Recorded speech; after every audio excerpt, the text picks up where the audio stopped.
Hi everybody, Martyn again at Flicking Feathers with another wee quick one. This is the Chironobaetis, I call it. As always, I'll put a materials list in the description, along with a link to the Patreon page for anyone that wants to support the channel, get access to the members only content and be eligible for the giveaways. So this is a great wee pattern. I'm not sure if they take it for a midge or a baetis really. I sort of originally thought of it as a midge pattern, but when I come up with it, when I started tying them, but they work for fish that are clearly feeding on emerging mayfly as well. So I've got my hook in my vise, and this is a size 16 TMCO jig hook, and I've got a 2.5mm bead on here. If I tie them in an 18, I'll tie them with a 2mm or a 2.5. On the 16, I use 2.5 and 3.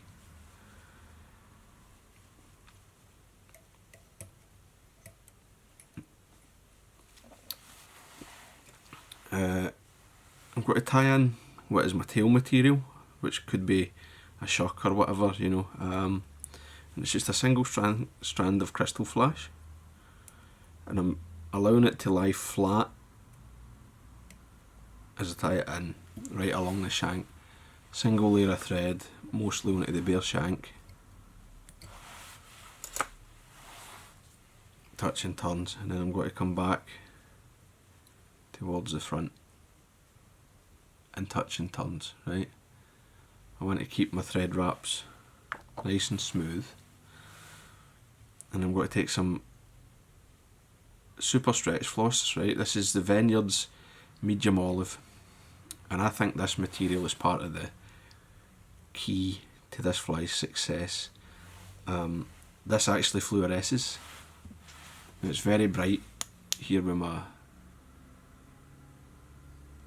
lights, but you can see there it's popping there when I put the black light on it, or the UV light.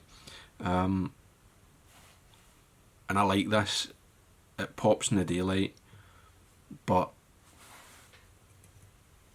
it's still kind of a subtle colour, so you get like a, it's highly visible to the fish. Now I'm pulling this floss tight, and I'm just taking my thread back again. Just take your time, make sure your wraps are touching and smooth, and you can really pull this floss, right? It can stretch, I don't know, 4, 5, 6 times its resting length, and you'll feel it'll go like hard. That's when you've hit the limit, and that'll give you a nice thin body, a nice thin underbody.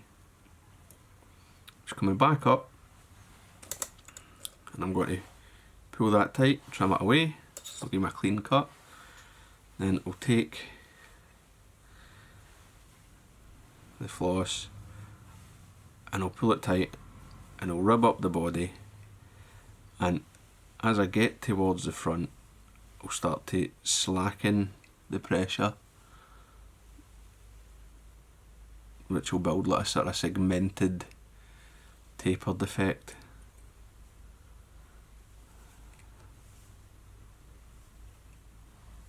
Something like that.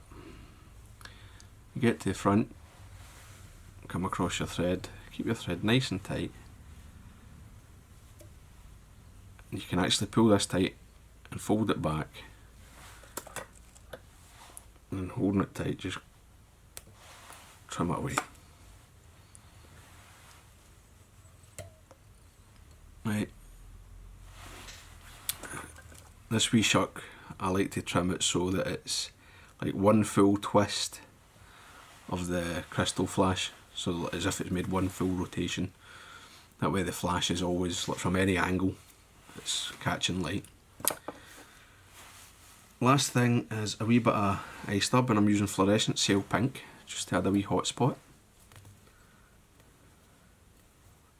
And you need very little.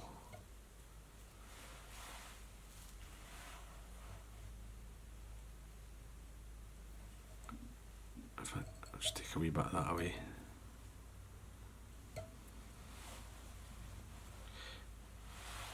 And then when I'm ready to go, I'll just have a couple of wraps to seat, and that's fine.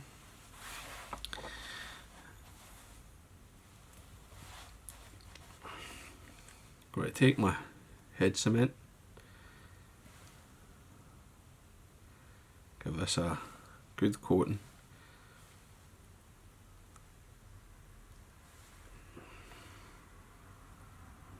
Make sure the back of the bead's all filled. And then you can take away any excess.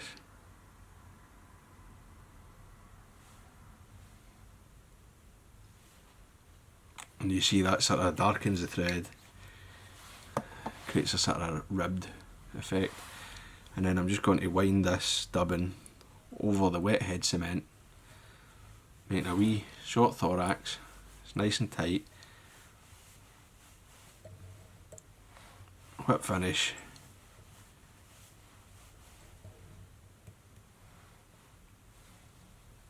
And the fly's done, right? You don't need to varnish it again or anything, that's enough. The knots are going into the wet cement anyway. So there you go, the Chironobaetis. Might be a midge, might be a mayfly, who knows, but fish like it. So, hope that was useful, hope you enjoyed it. If you did, please give me a thumbs up below and subscribe to the channel. Tight lines guys, bye.